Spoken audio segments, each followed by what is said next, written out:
What's up, guys? This is Coach Grant with First Down Training, and today we're going to be breaking down some advice that all shorter wide receivers need to hear. So I hope this video helps you guys out. Hope it could teach you a few new things. But also, fellas, if you're a wide receiver and you would like to train with us this offseason, we are coming out to 15 more states for 2-day-long QB and wide receiver training camps. So check out that very first link in the description below if you would like to work with myself and my staff of coaches, fellas. We're coming out to San Francisco, Miami, Las Vegas, Charlotte, Portland, Dallas, Nashville, Chicago, Buffalo, Atlanta, Houston, Philly, Detroit, Boise, and Los Angeles. If you guys are local to any one of these 15 cities, fellas, we would love to have you out. So again, very first link in that description below.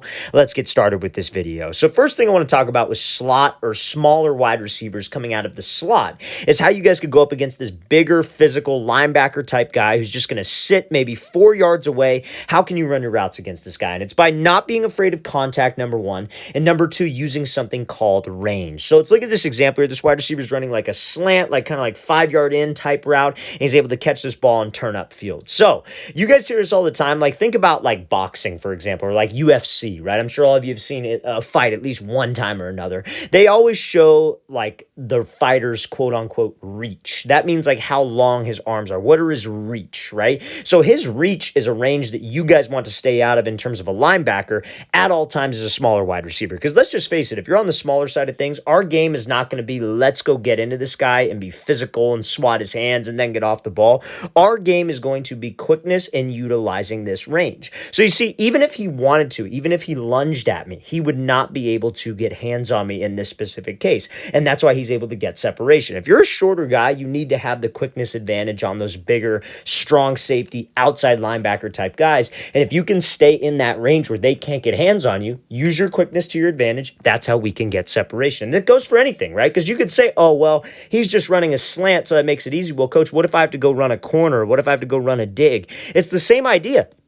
You see this DB where this linebacker, I should say, he's lined up inside shade. Let's say we had to go run a corner route. A lot of shorter wide receivers, what they will do is they'll come off the ball and they just try to run around this guy. And this dude is going to get hands. His job is to get hands and reroute you, especially when he is sitting in zone coverage. So I cannot be afraid of this guy. I want to attack him. I want to threaten him to the inside. This example, he threatens him to the outside and gets him to jump. But it'd be the same idea. We close the space, we attack him, but we keep some range. And then we fake to the inside. In this case, again, it's just the same idea going the opposite way. So for shorter guys coming out of the slot against bigger dudes, do not be afraid of them. Do not try to run around them, but let's be smart about it. Let's not run into them and just get completely rerouted off of my route. Let's play this thing again, full speed one more time. This is a great example of this wide receiver utilizing range, hitting that crossover, and then winning on this route. So now we're going to look at this example here from Tyreek Hill, and again, in press coverage. Now, I don't know if anybody's ever, met Tyreek Hill. I had the privilege to do a camp with him, about 2 years ago in Irvine, California.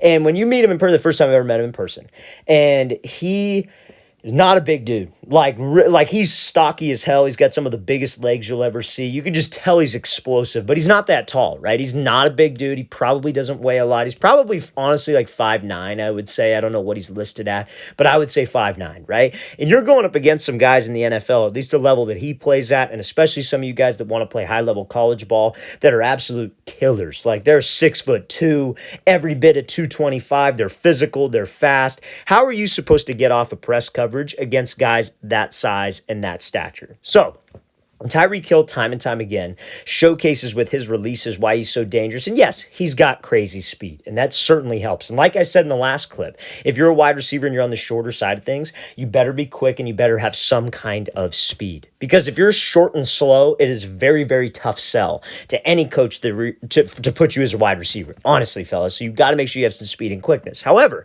when you guys have a guy who's in press coverage like this, not giving us much room, we know he's bigger than us, we know he's probably a little bit stronger than us. My game is, again, not close the distance with him and try to attack his toes. My distance is going to be making him miss laterally, right? So what do I mean by making him miss laterally? Because you hear me talk about it all the time. You want to close distance with the DB. You want to attack him. You want to step outside of his frame. And you do want to step outside of his frame, but we are going to do that, like I said, laterally. So let's play this full speed and then we'll break it down. So Hill does a great example of like this lateral kind of foot fire crossover release, right? This is as good as it gets in my opinion. So DB's here. He doesn't need to close the distance. All he needs to do let's threaten him and let's step outside of his frame. If I could step outside of his frame, I sell with his hips, sell with the shoulders, all of this. This is going to get that DB to hold the leverage inside, and that can get us some space to the outside. Fellas, that's all it takes. Against a bigger dude, we just need to get off the ball. The mistake so many wide receivers make is that they have no plan and they have no, I guess you could say, technique with their feet. Like if you got a guy who's physical and in press, my game is not going to be closing space like we said and just standing straight up in the air, popping up. I need to be quick and I need to make him miss here. It's almost like we're operating behind the line of scrimmage in a way when he's not giving us any room. Now, let's say, for example, this DB was 2 to 3 yards away. Guys, you would have to close the space. But hey, remember, let's keep a range, and then we make him miss laterally. It's all about range. It's all about making him miss laterally as a shorter, smaller guy. So let's play this thing again, full speed one more time. It's a great example of a quick lateral release that Tyreek Hill uses off that ball. So now, this next example, and this is Garrett Wilson using something called a split release. And a split release is another great lateral release that shorter wide receivers can use, but it's almost adding a hesitation element to the release. And we're going to break this down in a second here. Now, I know Garrett Wilson wouldn't be classified. Maybe he is. I actually don't know how tall he is, but I don't think he would be classified as like a short or a small wide receiver, but he's going up against a DB who's probably bigger than him, probably a little bit more physical than he is. It might actually be like a strong safety linebacker type guy. I actually don't know, but let's play this thing full speed. Let's watch what happens here. So he hits him with a split release. So a split release is pretty much exactly how it sounds. You are literally splitting your feet to try to freeze the DB. So remember the last example from Tyreek Hill. Why did he not attack this guy and give a move where he's like moving vertically? Because he didn't have room to. That DB essentially closed the space for us. Now, when that DB's closing the space for us, we could do a quick release where we give a quick jab to the inside. We could do a quick like kind of crossover, but it's operating laterally. Now, a great wide receiver is able to change up tempo with his releases, but still accomplish the same thing, right? So like, let's say, for example, you're a wide receiver lined up here and you have a DB who's inside shade, maybe about 2 to 3 yards off. And let's say you got to run a fade, quarterback's over here. You could attack that guy insanely fast, give him a quick fake and then go. But also what you could do is you could go up to that guy with a tempo release, give a fake inside, get him to jump, and then go outside. It accomplishes the same thing, but it's at a different tempo because this DB is a smart individual. He is trying to read my tempo and read my releases all game.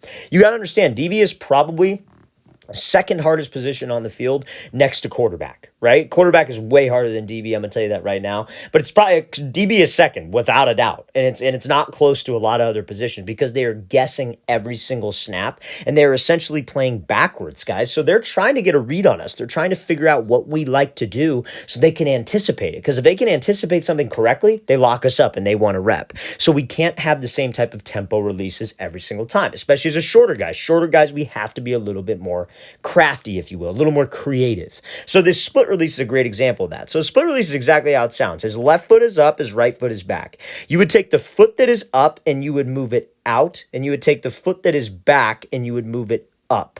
So you're essentially splitting your feet. So you're bam, split the feet. Both feet kind of have to make contact with the grass at the exact same time. See how his whole foot isn't down? It's more like his toes are in the grass, but his outside foot, the whole foot is down. Does it have to be toes out in the grass only? No, both feet can make contact with the ground. I would actually prefer it to be like this because I feel like we're more balanced in that case. But why do we do the split release? Because everybody knows what it is, but why do we do it? You split because that split second where you come to balance, aka both feet hitting the grass at the same time, that holds the DB. That like it's kind of that freeze frame second. Now, when you split, you were trying to react off the DB. Maybe the DB jumps inside. What do you think we would do? Take the outside release. Let's say you're running like a post, for example. It's not this drag that he's running here. Like let's say, for example, it's a 10 to 12 yard post. You do the split release, DB jumps inside. You could just push off of this inside foot and go outside. But you're moving laterally, so you're not jamming yourself. You're not going right into the DB and allowing him to get hands. It's a lateral hesitation release. Let's say the DB jumps to the outside. We push off of the outside foot and take the inside release because we are in a balanced position. Now, fellas, if you're going to use this release as a shorter guy, the whole purpose of this video is so shorter guys don't get manhandled by a bigger safety, bigger linebacker, whatever the case may be.